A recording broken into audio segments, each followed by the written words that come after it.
우리 문제가 해결받는 그런 축복이 있기를 주의 이름으로 축원합니다. 하나님 말씀 봅니다. 사사기 13장 15절에서 25절 말씀입니다. 잘 들리십니까, 여러분? 괜찮습니까? 예. 사사기 13장 15절에서 25절 말씀 일단 펴놓으시고, 예. 지금 우리가 이제 사사기 이제 중후반을 지나고 있습니다.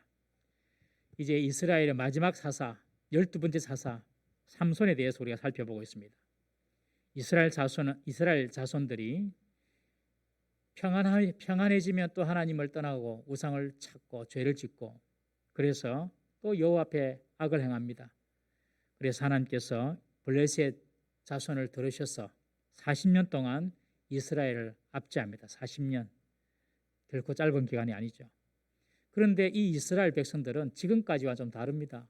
지금까지는 힘들고 어려우면 하나님을 찾고 부르짖었는데 하나님을 찾지 않습니다. 고통과 절망, 슬픔이 학습이 되어버렸습니다. 학습이 돼가지고 그냥 당연한 듯이 그냥 그것을 받아들이고 있는 것입니다. 여러분, 이것이 참 문제입니다. 사람이 한 번, 두 번 실패하다 보면 나는 그냥 안 되는 사람이다, 나는 그냥 뭐 그저 실패할 사람이다, 이렇게 자기 자신을 그렇게 규정해버리는 경우가 있습니다. 여러분, 이스라엘 백성들이 지금 그런 상황입니다. 고통이 오고 또 슬픔이 오고 절망 가운데 있더라도 하나님을 찾지 않습니다. 지금 그런 상황이었어요. 여러분, 성도가 하나님을 찾지 못하는 것만큼 억울하고 안타까운 일은 없는 것입니다. 주님을 찾기만 하면 되는데 찾지를 않습니다. 아이가 급하고 어려울 때에 엄마, 아빠 부르기만 하면 엄마, 아빠는 달려가지 않습니까? 그런데 그것을 못하는 것입니다. 여러분, 오늘 여러분 얼마나 하나님을 찾으셨습니까? 얼마나 하나님을 생각했습니까? 오늘 이 시간 하나님을 찾고 하나님을 부르기 위하여 기도의 자리에 오신 사랑하는 성도님들, 주님을 정말 진심으로 목 놓아서 찾으시길 바랍니다. 그러면 주님께서 들으시고 응답하십니다. 하나님께서 우리 기도를 듣지 않을 이유가 없습니다. 여러분, 하나님께서 우리의 기도에 응답하지 않을 이유가 없습니다. 우리가 정말 인간적이고 또 욕심을 내가지고 정욕적으로 구하지 않는다면 하나님께서 우리가 하나님의 영광을 위하여 구하는데 들어주지 않겠습니까, 여러분? 그러므로 성도가 주님을 찾지 않는 것만큼 그거는 그만큼 억울하고 어리석은 일이 없다는 것입니다. 늘 하나님을 찾고 하나님께 문제를 가져가고 부르짖는 우리 성도 될 수 있기를 주의 이름으로 축원합니다. 이런 이스라엘의 절망적인 상태에 있을 때에 하나님은 자녀를 낳지 못하는 한 여인에게 나타나셔서 아들을 낳을 것이라고 약속해 주시고 그 아들을 통하여서 이스라엘을 구원해 주시겠다고 소망을 주십니다. 그 아들이 바로 삼손입니다. 삼손, 이제 이스라엘의 마지막 사사입니다. 처음 이 삼손의 아버지가 아내의 이야기를 들었지만 믿지를 못합니다. 무슨 당신이 아이를 낳고 또 그 아이가 우리 이스라엘을 구한다고요? 믿지 못하겠어요. 그래서 이 마노아가 다시 여호와께 기도하죠. 여호와의 사자를 다시 한번 보여달라. 그러니 여호와의 사자가 다시 마노아의 아내에게 나타나서 마노아에게 아내에게 주신 그 아들의 출생에 관한 약속을 다시 듣게 하시고 그리고 나실인으로 키울 것을 약속하십니다. 이제 마노아는 충분히 이해했습니다. 아, 정말 우리 아내가, 내 아내가 아이를 낳고 이 아이가 이스라엘을 구할 사사가 되겠구나. 그리고 이 아이는 나실인으로 키워야 되겠구나. 확실히 알게 되었습니다. 그리고 이 마노아는 자신에게 이런 복된 소식을 전해준 여호와의 사자에게 지금 식사를 대접하려고 하는 것입니다. 그것이 오늘 본문 15절, 16절, 13장 15절, 16절입니다. 우리 함께 한번 읽어보겠습니다. 시작. 마노아가 여호와의 사자에게 말하되 구하옵나니 당신은 우리에게 머물러서 우리가 당신을 위하여 염소 새끼 하나를 준비하게 하소서 하니 여호와의 사자가 마노아에게 이르되 내가 비록 나를 머물게 하나 내가 내 음식을 먹지 아니하리라. 번제를 준비하려거든 마땅히 여호와께 드릴지니라 하니 이는 그가 여호와의 사자인 줄을 마노아가 알지 못함이었더라. 마노아가 자기에게 그 좋은 소식을 알려준 그 선지자를 위하여서 염소 새끼를 잡아서 식사를 대접하려고 합니다. 마노아는 이 사람을 선지자점으로 그렇게 이해를 한 것입니다. 사람으로 생각한 것이죠. 그때에 이 여호와의 사자는 내게 그것을 베풀려 하지 말고 하나님께 번제를 드리라 그렇게 말을 합니다. 축복의 말씀을 해주시니 감사해서 그 감사로 식사를 대접하려는 태도는 좋은 태도입니다. 이 대접하는 문화는 상대를 아주 존귀하게 여기는 아름다운 문화입니다. 우리 히브리서 13장 2절 말씀 한번 보겠습니다. 시작. 손님 대접하기를 잊지 말라. 이로써 부지 중에 천사를 대접한 이들도 있느니라. 아브라함을 이야기하고죠. 아브라함이 천사들을 대접하면서 그 천사 중에 하나님께서 계셨습니다. 그래서 이듬해 이삭을 낳을 것을 예언해 주셨죠. 여러분, 남을 대접하면 우리도 대접받는 사람이 되는 것입니다. 그리고 자신이 대접받고 싶은 만큼 남을 대접할 수 있는 것이 정직한 자세입니다. 교회는 사람을 환대하는 공동체가 되어야 할 줄로 믿습니다. 죄인이라도 환대받을 수 있고 영접받을 수 있는 공동체, 그런 공동체가 바로 교회가 되어야 됩니다. 그러기 위해서는 성도는 기본적으로 친절해야 됩니다. 기본적으로. 그래서 사람들에 대해서 기본적으로 친절하고 우리 교회 공동체에 들어온 사람에 대해서 우리가 그들을 잘 대접할 수가 있어야 하는 것입니다. 그때에 자신도 그런 대접을 받을 수가 있죠. 우리 마태복음 7장 12절 말씀 읽어봅니다. 시작. 그러므로 무엇이든지 남에게 대접을 받고자 하는 대로 너희도 남을 대접하라. 이것이 율법이요 선지자니라. 이렇게 만화는 자기에게 좋은 이야기를 해준, 축복의 이야기를 해준 그 선지자, 자기가 볼 때 선지자죠. 그 선지자를 사람으로 생각하고 선지자라고 이제 믿는 것입니다. 그리고 식사를 대접을 하려고 합니다. 그런데 여호와의 사자는 내게 돌리지 말고 하나님께 제사를 드리라 그렇게 말합니다. 여호와의 사자가 마노아에게 염소 새끼를 여호와께 번제로 드리라고 하는 것은 지금 자녀를 허락하시는 분이 여호와 하나님이라는 사실을 깨닫게 해주는 것입니다. 그리고 그 여호와 하나님께 진정한 영광과 감사는 올려드려져야 한다는 것을 지금 가르쳐주고 있는 것이죠.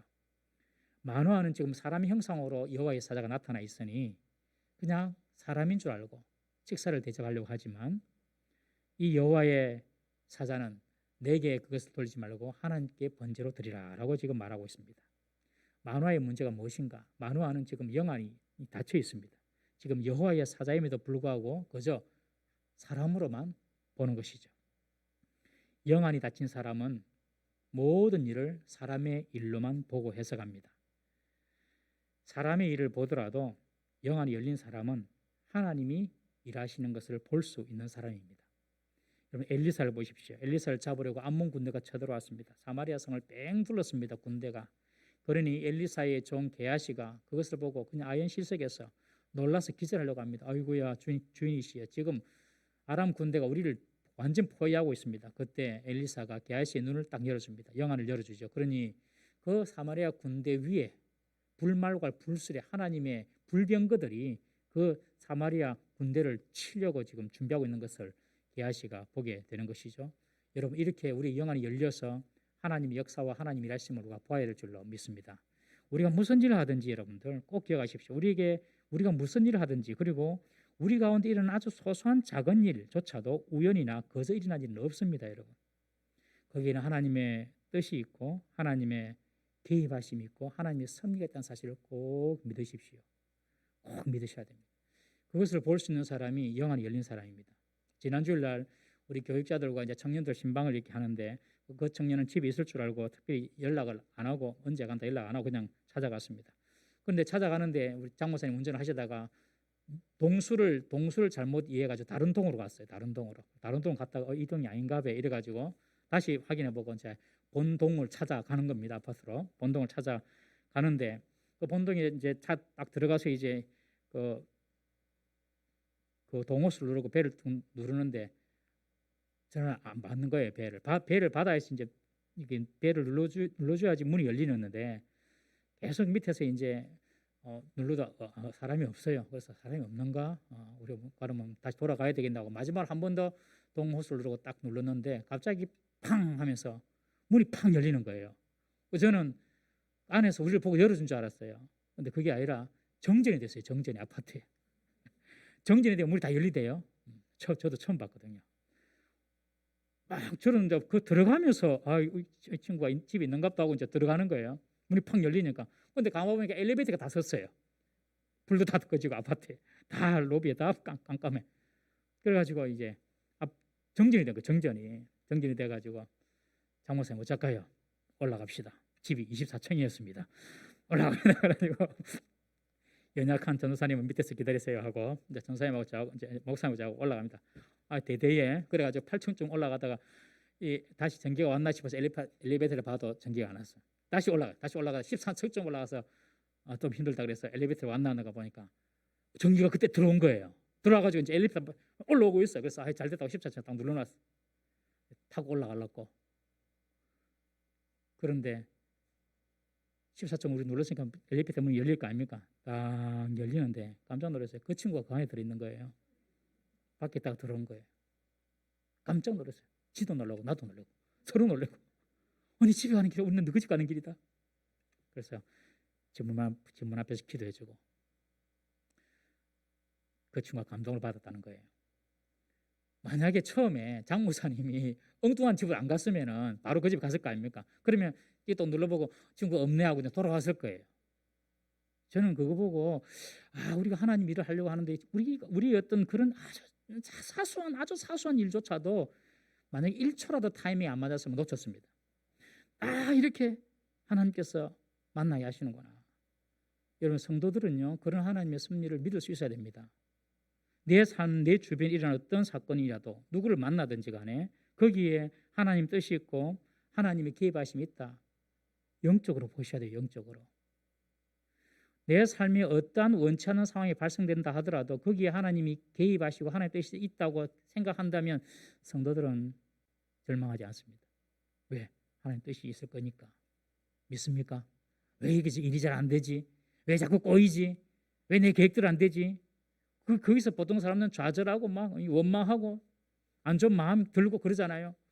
그런데 이런 상황 가운데서도 하나님의 뜻이 있고 하나님이 개입하시고 하나님 무슨 역사하심이 있을 거야. 하나님의 개입하심을 믿는 그런 영적인 눈이 열리면 그 시간에 오히려 하나님을 찾고 하나님의 뜻을 오히려 더 기대하게 되는 것입니다. 여러분 코로나 사건을 보더라도 그래요. 이것이 그저 우연히 생기는 질병이라고 생각하시면 절대 안 됩니다. 하나님의 역사 가운데 있습니다. 이 모든 것들이. 어떤 사람은 이 코로나 이 기간에 자신을 오히려 돌아보고 죄를 끊고 새로운 마음을 다잡는 기회가 될 수도 있고 또 어떤 사람에게는 새로운 뭔가를 시작할 수 있는 기회를 주시는 하나님의 시간이기도 하고요. 또 어떤 사람들은 하나님께로 돌아올 수 있는 그런 사건이 될 수도 있는 것입니다. 우리 성도는 내 주위에 일어나는 어떠한 작은 사건으로부터도 그리고 우리가 만나는 어떠한 사람조차도 하나님의 뜻이 있고 하나님의 역사가 있고 하나님의 어떤 특별한 간섭을 믿고 하나님이 계획이 있다는 사실을 꼭 기억하시기를 바랍니다. 우리가 사람을 대할 때도 그 사람만 보면 안 되는 것입니다. 하나님이 그 사람을 보내셨다라고 믿고 그 사람을 통하여 하나님의 뜻을 살펴야 하는 것이죠. 여러분 아주 중요합니다. 그러면 우리가 사람을 함부로 대할 수가 없습니다. 어떤 사람이든지 다 하나님의 계획 가운데 내가 만나게 된다는 것을 안다면 그 사람을 절대로 함부로 대할 수가 없는 것입니다. 우리 마태복음 25장 40절 말씀 한번 보겠습니다. 시작. 임금이 대답하여 이르시되 내가 진실로 너희에게 이르노니 너희가 여기 내 형제 중에 지극히 작은 자 하나에게 한 것이 곧 내게 한 것이니라. 지극히 작은 자에게 한 것이 내게 한 것이다. 형제 중에서. 여러분 형제를 미워하면 사람을 미워하는 것이 아닙니다. 하나님을 미워한 것이 되는 거예요. 형제에게 욕하면 사람에게 욕한 것이 아닙니다. 하나님을 욕한 것입니다. 그러니 하나님께서 얼마나 노하시겠어요. 그런 자에게 하나님께서 복을 주시겠습니까, 여러분? 요한복음 6장 39절 말씀 읽어봅니다. 시작. 나를 보내신 이의 뜻은 내게 주신 자 중에 내가 하나도 잃어버리지 아니하고 마지막 날에 다시 살리는 이것이니라. 여기 보시면 예수님께서 이 땅에 오신 목적이 나와 있습니다. 하나님 아버지께서 내게 주신 자가 있는데 그런 자들을 내가 하나도 잃지 아니하고 다 그들을 살리기 위하여 내가 왔다. 무슨 말입니까? 예수님을 믿는 사람들은 다 예수님께서 그 사람을 살리기 위하여서 불러주신 사람이라는 것입니다. 무슨 말입니까? 교회 안에 예수님을 믿겠다고 들어온 사람이 있어요. 그 사람은 자기 발로 들어온 것 같지만 자기 발로 들어온 것이 아니라 예수님께서 그 사람을 마지막 날에 살리기 위하여 그 사람을 구원하기 위하여서 그 사람을 교회로 불러들였다는 것이죠. 그러면 우리가 그런 사람은 어떻게 돼야 되겠습니까? 예수님처럼 돼야 되지 않겠습니까, 여러분? 동의하시면 아멘. 지금 그 말인 거예요. 그러니까 그런 사람들을 보고 뭐, 욕을 하고 미워하고 그러면요, 복 안 옵니다. 복. 사랑하는 성도님 여러분, 우리가 저 사람이 예수님께서 저 사람을 살리시려고 오셨구나. 저 사람을 그리고 이 교회에 불러주셨구나. 이렇게 믿는 마음이 생기고 그렇게 사람들을 볼 수 있는 눈이 열릴 수 있기를 주의 이름으로 축원합니다. 이 마노아는 여호와의 사자를 그냥 사람으로 본 겁니다. 영안이 열리지 않았어요. 그러니까 밥이나 한 끼 좀 하시죠. 여호와의 사자는 내가 그거 받을 게 아니다. 하나님께 오히려 번제를 드리라. 그렇게 말하고 있습니다. 우리 17절, 18절 다시 한번 읽어보겠습니다. 17절, 18절 시작. 마노아가 또 여호와의 사자에게 말하되 당신의 이름이 무엇이니까 당신의 말씀이 이루어질 때에 우리가 당신을 존귀 여기리이다 하니 18절 여호와의 사자가 그에게 이르되 어찌하여 내 이름을 묻느냐 내 이름은 기묘자라 하니라. 예, 감사합니다. 제가 안 좋는가 봅니다. 제가 다시 읽어드릴게요. 마노아가 또 여호와의 사자에게 말하되 당신 이름이 무엇입니까? 당신의 말씀이 이루어질 때에 우리가 당신을 존귀 여기리다 하니 여호와의 사자가 그에게 이르되 어찌하여 내 이름을 묻느냐 내 이름은 기묘자라 하니라. 이제 마노아는 이 여호와의 사자를 여전히 사람으로 보고 이름을 묻습니다. 당신 이름이 무엇입니까?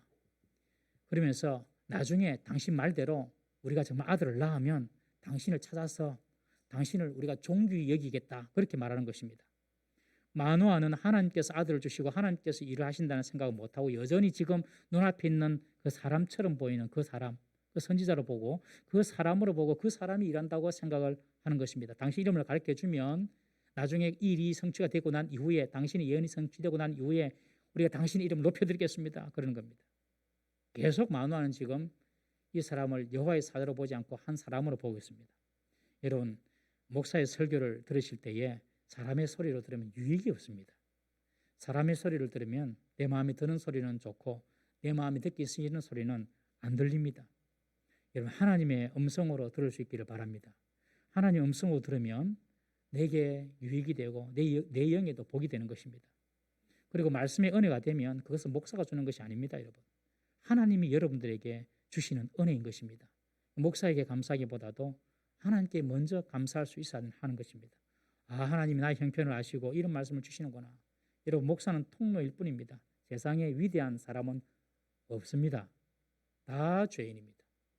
세상에 온전한 사람은 아무도 없고 위대한 목사도 없습니다, 여러분. 그저 하나님께서 사람을 그렇게 사용하실 뿐인 것입니다, 여러분.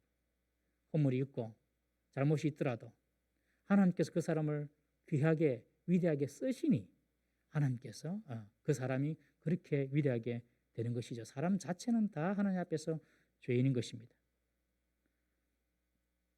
그러므로 우리는 항상 누구를 보든지 또 어떤 상황을 만나든지 가장 먼저 하나님을 생각해야 합니다. 하나님께 감사하고 하나님께 여쭙고 하나님께 물어야 합니다. 그렇지만 이 마노아는 여전히 지금 자기 눈앞에 있는 이 여호와의 사자가 한 사람인 줄 알고 당신 이름이 무엇입니까? 나중에 당신의 뜻이 성취가 되면 당신의 이름을 우리가 존귀 여기고 당신을 칭찬하겠습니다. 지금 그렇게 묻는 것입니다. 그러니 여호와의 사자가 이르되 어찌하여 내 이름을 묻느냐 그럽니다. 네가 지금 하는 질문 자체가 잘못됐다 이 말입니다. 어찌하여 네가 내 이름을 묻느냐 그러면서 내 이름은 기묘자다 그렇게 말합니다. 내 이름은 기묘자. 이 기묘자란 말은 기이하다, 놀랍다 이런 뜻인데 인간의 능력을 초월하는 어떤 그런 신기한 그런 의미거든요. 그런데 이 전체 문맥은 지금 이 여호와의 사자가 자기 이름을 이야기해 줬다기보다도 어찌하여 네가 내 이름을 묻느냐 내 이름은 기묘자다 이 말은 네가 지금 질문을 하는데 그 질문 자체가 말이 안 되는 질문이다. 당신은 누구입니까? 물었단 말이야. 당신 이름이 무엇입니까? 물었는데 그 질문 자체가 말이 안 된다. 왜? 내가 너한테 설명을 해줘도 너는 못 알아들을 거기 때문에 네 질문 자체가 잘못됐다는 것입니다.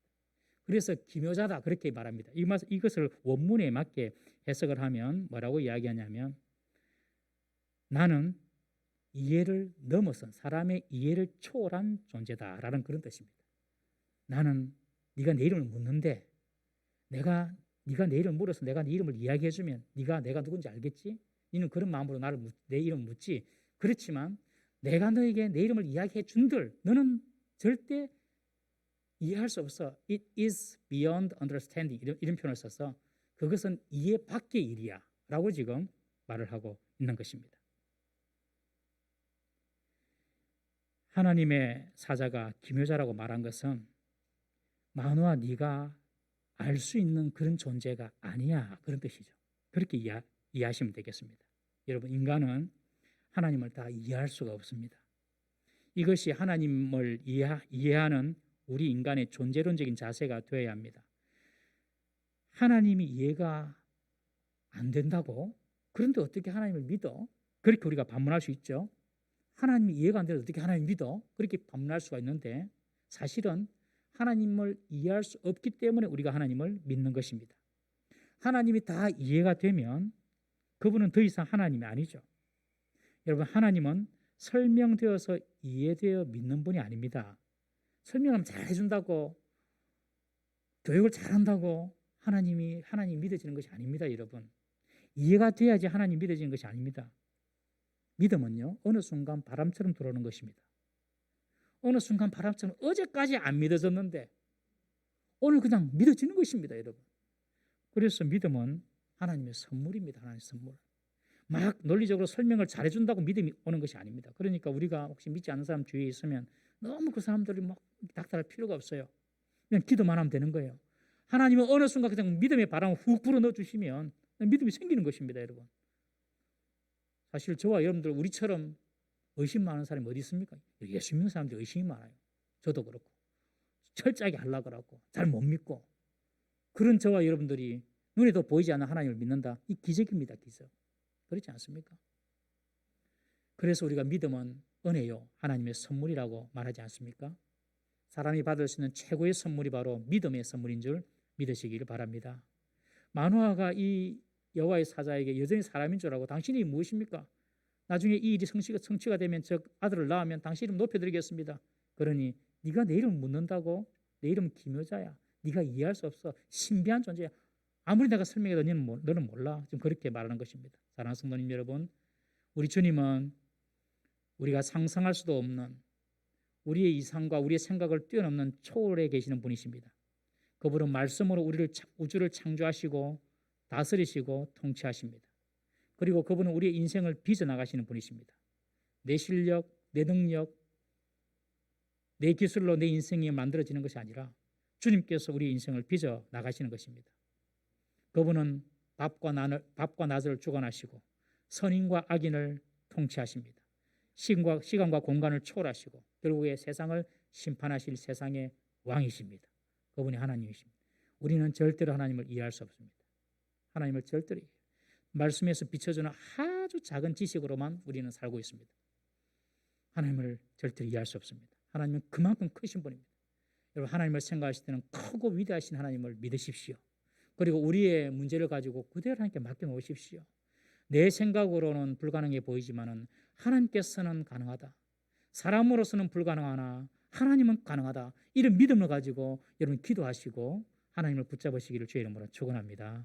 우리의 모든 상상과 우리의 모든 이상을 초월해 계시는 분이 바로 하나님이십니다. 그러니 이 여호와의 사자가 내 이름은 기묘자다. 내가 너에게 아무리 설명해 주더라도 너는 결코 나를 이해하지 못하다. 그렇게 말을 하고 있는 것입니다.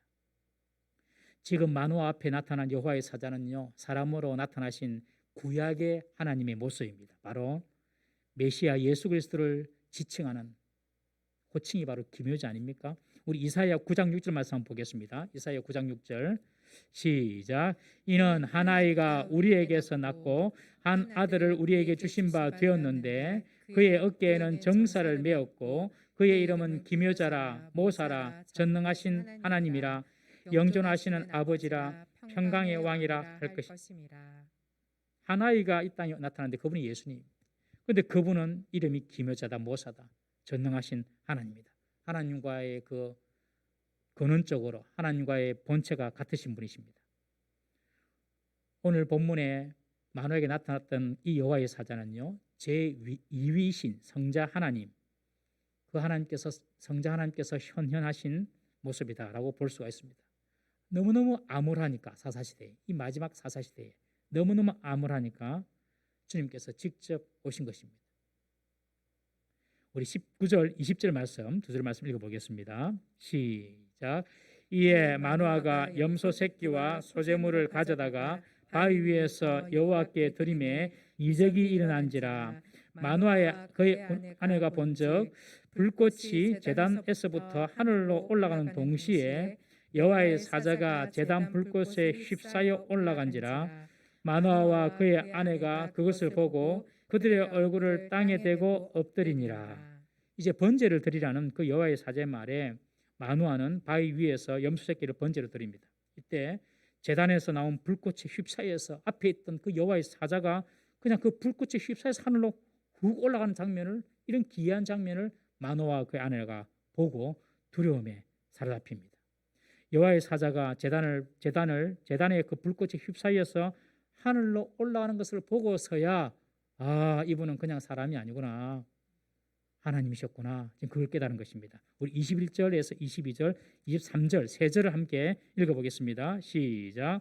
여호와의 사자가 마노아와 그의 아내에게 다시 나타나지 아니하니 마노아가 그제야 그가 여호와의 사자인 줄 알고 그의 아내에게 이르되 우리가 하나님을 보았으니 반드시 죽으리로다 하니 그의 아내가 그에게 이르되 여호와께서 우리를 죽이려 하셨더라면 우리 손에서 번제와 소제를 받지 아니하셨을 것이요 이 모든 일을 보이지 아니하셨을 것이며 이제 이런 말씀도 우리에게 이르지 아니하셨으리이다 하였더라.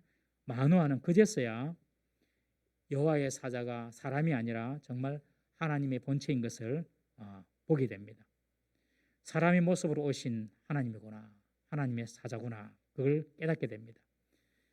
하나님의 모습을 보는 순간 마노아는 두려움에 사로잡힙니다. 우리는 죽게 될 것이다, 그렇게 말합니다. 왜냐하면 출애굽기에 누구든지 하나님을 본 자는 죽는다는 것을 알았기 때문에 그렇습니다. 여호와를 본 사람은 왜 죽습니까? 제가 1절에 한 말씀을 드렸지만 여호와를 본 사람은 왜 죽습니까? 여호와 하나님은 너무 거룩하시고 흠이 없으신 완전 무결하신 분이십니다. 완전 무결한 선, 완전한 아름다움 그 자체이신데 죄인이 그것을 보니 그 죄로 죽고 그것 때문에 두려워하는 것입니다.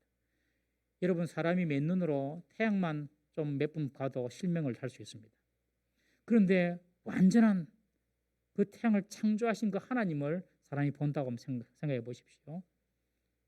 죽음의 두려움이 엄습하죠. 왜? 죄 때문에, 자기 죄가 드러나서. 여러분, 하나님을 만나면요 반드시 자기 죄가 드러납니다. 내가 하나님을 만났다고 하는데, 하나님을 경험했다고 하는데 내 죄를 몰라요. 내 죄가 안 보여요. 그것은 하나님 만난 것이 아닙니다. 여러분, 하나님은 사랑과 긍휼이 풍성한 분이십니다.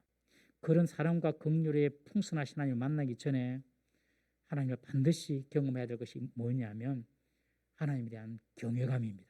하나님에 대한 두려움. 사랑의 하나님만 우리는 알지 두려우신 하나님 잘 모르잖아요. 두려우신 하나님을 만나는 것이, 그것이 하나님을 만나는 겁니다. 와, 하나님은 정말 죄에 대해 철저하시구나. 내가 작은 죄를 가지고도 설 수 없구나. 죽을 수밖에 없는 죄인이구나. 이런 두려움이 우리 속에 생겨나야 되는 것이죠. 하나님을 만났던 모든 사람들은 다 하나님을 두려워했습니다. 이사야도 6장 5절에 보면 그렇게 말합니다. 화로다 나여 망하게 되었도다. 나는 입술이 부정한 사람이요 나는 입술이 부정한 백성 중에 거주하면서 만군의 여호와이신 왕을 배웠음이로다. 나는 입술로 너무너무 많은 죄를 지었는데 성전에 임하신 하나님의 영광을 바라보니 경험하고 난 이후에 이사야가 내가 이제 망하게 되었다 어쩌노 이러면서 탄식하는 것이 이사야 6장입니다. 여러분, 정말 우리가 하나님을 가까이서 뵀다면 나의 허물과 나의 죄가 다 드러납니다. 말할 수가 없어요. 그냥 내 모습이 다 드러나기 때문에 마치 과거의 죄가 파노라마처럼 싹 지나가듯이 다 드러나고 보이기 때문에 뭐 잘난 체 할 수가 없는 거예요. 그냥 내가 어떤 죄인지 내가 너무 잘 알기 때문에. 여러분, 그런 사람이 하나님을 만난 사람입니다. 아직까지도 내 죄가 잘 보이지 않고 쓸만한 사람 같고 괜찮을 만한 사람 같으면 아직 멀었습니다. 내가 좀 괜찮은 사람 같으면 아직 멀었어요.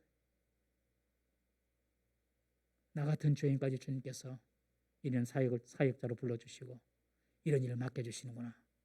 정말로 내 죄만 생각하면 정말로 내가 부끄러워서 눈을 뜨고 내가 살 수도 없고 볼 수도 없고 얼굴을 들고 다닐 수도 없는데 이런 나 같은 죄인을 하나님께서 그래도 용서해 주시고 감추어 주시고 주의를 하게 하시는구나. 그래서 감사로 은혜로 주의를 하는 것입니다. 그런 마음으로 예배드리고 그런 마음으로 성도를 대하는 것입니다. 다 내보다 낫습니다. 다 내보다 낫습니다. 왜? 자기 죄를 아니까요. 그러니까 누구 앞에서 감히 무슨 소리를 내겠습니까? 죄인이. 그 가운데 하나님의 십자가의 사랑과 대속의 은혜를 깨달으면 감사가 나오고 찬양이 나오고 그것이 신앙생활입니다. 여러분. 이 마노아가 하나님을 딱 뵙고 난 이후에 죽었다. 이런 마음 가진 거죠. 자기 속에는 죄가 드러나니까. 사랑하는 성도님 여러분, 늘 우리가 주님 앞에서 주님을 가까이 지내면서 우리 자신의 허물과 죄를 늘 바라보고 그리고 그 허물과 죄를 바라보는 것에서 끝나는 것이 아니라 그 허물과 죄를 덮어주시고 그럼에도 불구하고 우리를 사랑하시는 그 주님의 은혜와 사랑, 긍휼 누리시면서 감사하는 우리 성도 되기를 주의 이름으로 축원합니다. 그러자 마노아의 아내가 마노아에게 말합니다. 여보, 우리는 죽지 않을 거예요.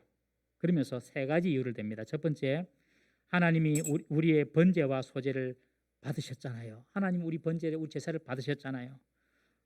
하나님 우리 죽이려면 이런 제사 안 받았을 겁니다. 그렇게 말합니다. 두 번째, 하나님 우리를 죽이려고 작정했으면은 처음부터 우리를 죽이시지. 당신이 기도했을 때에 또 뭐 보여달라 그러니 또 나타나서 보여주시고 이런 일들을 하지 않았을 것입니다. 그렇게 말하는 거예요. 또 세 번째는 아이를 낳아서 이스라엘을 구원할 그런 사사를 낳을 것이다. 이런 이야기도 우리에게 안 해줄 겁니다. 그렇게 말하는 겁니다. 하나님께서 우리에게 이스라엘을 구원할 아들을 낳을 그런 사명을 주셨기 때문에 우리는 죽지 않습니다. 라고 이 마노아의 아내가 아주 논리정연하게 딱딱딱 집어서 이야기를 해줍니다. 왜 여호와의 사자가 마노아에게 안 나타나고 마노아의 아내에게 나타나는지 우리가 추측할 수 있는 부분입니다. 마노아는 봐도 잘 모르고 설명도 잘 모르니까 영적으로 너무 눈에 있으니까 그 아내에게 나타난 것 같습니다. 사랑하는 성도님 여러분, 우리가 하나님께 예배를 드릴 때에 하나님께서 진정으로 그 예배를 받으시면 여러분 우리의 영육의 생명을 하나님께서 풍성케 해주시고 영장케 해주시는 줄 믿으시기 바랍니다. 우리가 하나님께 예배 드릴 때에 하나님 예배 받으셨으니 우리가 지금 살아있는 거 아닙니까? 그렇게 말씀하잖아요. 여러분 늘 예배하는 사람 되십시오. 하나님이 기뻐하는 것이 예배하는 것이고 하나님이 사람을 찾을 때에 보는 것이 예배하는 장소 아닙니까? 예배하는 자를 하나님께 찾으시지 않습니까? 신령과 진정으로 예배하는 자를 하나님께 찾으시죠. 그러므로 예배당에서 예배하는 것만 예배가 아니라 여러분들의 가정이 예배당이 될 수 있기를 주의 이름으로 부탁합니다. 여러분들 집이 예배당이 되십시오. 여러분들의 직장이 예배당이 되십시오. 그곳에서 하나님을 생각하고 말씀을 듣고 읽고 하나님을 찬양하는 그런 여러분들의 직장이 예배당이 되게 하십시오. 여러분들의 학교가 예배당이 되게 하십시오. 그곳에서 공부를 하고 뭘 하더라도 늘 하나님을 생각하고 하나님 영광을 위하여 내가 한다 이런 생각을 가지고 공부를 하십시오. 하나님께서 여러분들의 영육간의 생명을 풍성케 해주실 것입니다. 그리고 하나님께서 우리 중에 사명, 그 사명을 잘 감당하십시다. 우리가 살아있다는 것은요 사명이 있다는 뜻입니다. 하나님께서 사명이 다한 사람은 데리고 가세요. 그러나 아직 생명이 있는 자들에게는 하나님의 사명이 아직까지 완수가 안 된 것입니다. 여러분 그래서 저와 여러분들이 잘나서 지금 더 살고 있는 것이 아니고 우리가 이루어야 될 사명이 있기 때문에 오늘도 숨쉬고 있는 줄 믿으시기 바랍니다. 그 사명을 이루셔야 됩니다. 그래서 오늘 이 마노아의 아내가 하나님께서 우리에게 아들을 주신다 하고 또 그 아들을 통해 이스라엘을 구원한다 하셨잖아요. 그런 말씀하신 거 보니 우리 죽지 않습니다. 그렇게 남편을 위로하고 있습니다. 우리 마지막 24절 25절 말씀 보겠습니다. 시작. 그 여인이 아들을 낳음에 그의 이름을 삼손이라 하니라. 그 아이가 자라매 여호와께서 그에게 복을 주시더니 소라와 에스다올 사이 마네단에서 여호와의 영이 그를 움직이기 시작하셨더라. 아들이 태어났습니다. 여인이 아들을 낳았습니다. 그 이름을 삼손이라고 했습니다. 삼손이란 말의 뜻은 작은 태양이라는 뜻입니다. 작은 태양. 아마 이 사사시대 같은 영적으로 어두운 이 시대를 태양처럼 비추라는 그런 부모의 어떤 간절한 염원이 담겨 있는 이름 같습니다. 작은 태양처럼 너는 살아라. 그래서 삼손이라고 이름을 지었습니다.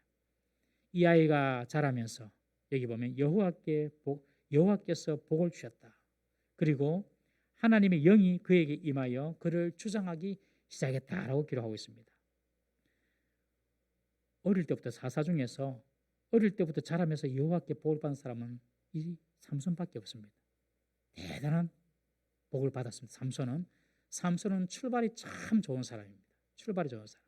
다음 주에 또 이제 보겠는데, 그런데 이 출발을 잘 이어가야 되는데 안타까운 일을 자꾸 벌입니다. 그러나 그 출발은 너무너무 좋은 사람. 어릴 때부터 복을 받았어요. 그리고 하나님의 영이 그에게 임하여서 그를 주장하기 시작했다. 주장했다는 말은 휘젓고 다닌다는 뜻이거든요. 그러니까 하나님의 영이 그에게 임하여서 그가 하나님의 영의 감동을 받아서 이제 쓰임받게 됐다는 그런 뜻입니다. 여러분, 여기서 참 중요한 표현이 있는데, 하나님의 영이 그를 주장했다. 하나님의 일은요, 성령께서 하나님의 영이 주도적으로 이끌어 나가신다는 것을 우리는 꼭 기억해야 됩니다. 하나님의 영이 삼손을 움직이시는 것입니다. 우리가 주의를 할 때에 내 머리, 내 지혜, 내 열심으로 해서는 안 됩니다. 하나님이 지금 나를 움직여 나가시는가, 그것을 여러분들이 기도하시고 하나님 뜻을 발견해야 할 줄로 믿습니다. 여러분, 무슨 일을 하든지 하나님의 영이 나를 움직이는 일인가 아닌가를 돌아보셔야 됩니다. 우리 성도들은 성령보다 앞서는 일을 해서는 안 될 줄로 믿습니다. 성령님보다 먼저 가면 안 돼요. 우리는 항상 성령님이 인도하신 대로 가야 되는 것입니다. 하나님 뜻이 무엇일까? 지금 하나님 무엇을 원하실까? 늘 우리가 깨어서 하나님 뜻을 살펴야 하는 것입니다. 그래서 우리가 기도하지 않습니까? 그래서 우리가 하나님 말씀을 보지 않습니까? 어떻게 하나님의 영이 우리를 움직이십니까? 말씀으로 우리를 움직이십니다. 그리고 마음의 감동으로 우리를 움직이십니다. 말씀의 깨달음이 없으면 하나님의 지배를 그러므로 받을 수가 없습니다. 말씀의 깨달음이 없으면 하나님의 영이 그 사람을 지배하지 않습니다. 그리고 성령으로 마음의 감동이 생기지 아니하면 하나님의 인도를 받을 수가 없는 것입니다. 주의 성령이, 하나님의 영이 우리를 다스리고 우리를 주장하도록 우리는 늘 말씀으로 돌아가야 됩니다. 말씀을 통하여서 깨달음을 얻고 또 기도 중에 마음의 감동을 우리가 받아야 하는 것입니다. 이렇게 하나님께서 우리를 움직이기 시작하실 때에 우리가 할 일은 한 가지밖에 없습니다. 그대로 순종하면 되는 것입니다. 너 이렇게 해라. 그러면 그냥 하면 되는 것입니다. 하나님이 우리를 움직이신다고 마치 프로그래밍된 로봇처럼 리모컨을 또 조종하는 로봇처럼 우리가 움직이는 것이 아닙니다, 여러분. 하나님의 영이 우리를 인도하면 하나님의 영인 성령님은 우리가 자발적으로 거기에 순종하도록 기다리시고 원하시는 사실을 꼭 기억해야 됩니다. 하나님 우리에게 말씀을 통해 감동을 주십니다. 또 마음에 감동을 주십니다. 이건 하나님이 하시는 일이에요. 그런데 거기에 우리가 순종을 해서 그 뜻에 우리가 발맞춰 나가야 되는 것이죠. 그것이 우리의 역할인 것입니다. 지금 이제 삼손에게 하나님의 영이 임해서 그를 주장하기 시작합니다. 삼손이 할 일은 한 가지입니다. 하나님의 영에 순종하면서 사는 것입니다. 그 순종은 다른 것이 아닌 바로 나실인의 삶을 살아드리는 것이죠. 나실인의 삶. 당시 사사시대 사람들과 구별된 모습입니다. 독주를 멀리하고 머리에 삭도를 대지 않고 죽은 자를 가까이 하지 않는 그런 구별된 모습으로 살아가라는 것입니다. 하나님은 그런 삼손을 통하여 앞으로 크고 놀라운 일을 행하게 될 것입니다.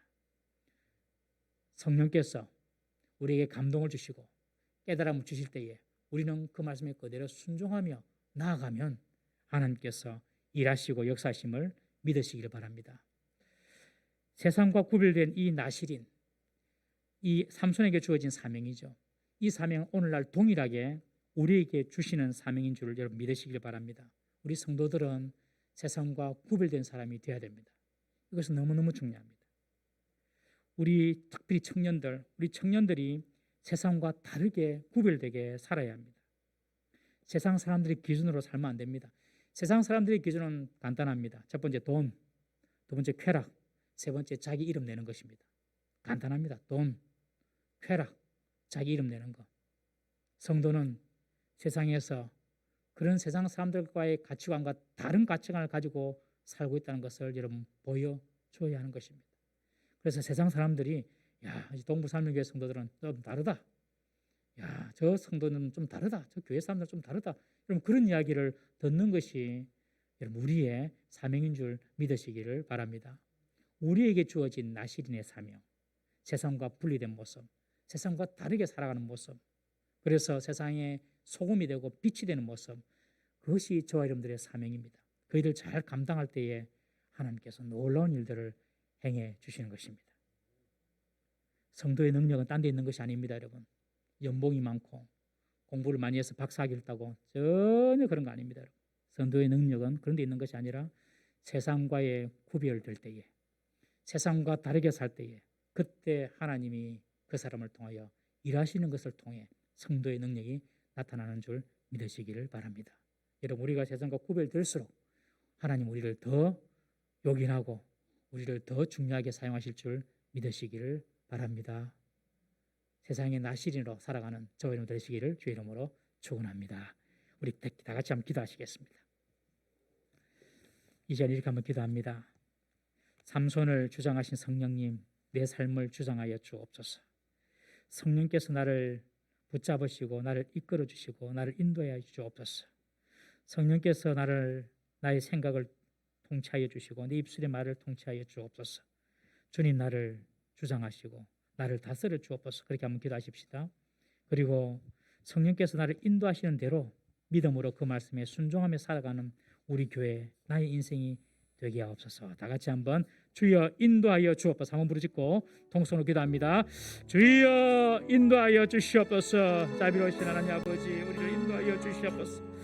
늘 주의 말씀으로 주님께서 우리 주시는 마음의 감동으로 우리를 인도하여 주시옵소서. 아버지, 삼손을 주의 영이 아버지 붙잡고 아버지 통치하신 것처럼 아버지 우리를 붙잡아 주옵소서. 우리를 통치하여 주옵소서. 하나님께서 우리를 주장하여 주시옵시고 주의 뜻 가운데 인도받는 길을 되게 하여 주시기를 간절히 원합니다. 주여 세상의 기준과 다르게 살게 하여 주시옵소서. 아버지 세상의 방식과 다르게 살게 하여 주시옵소서.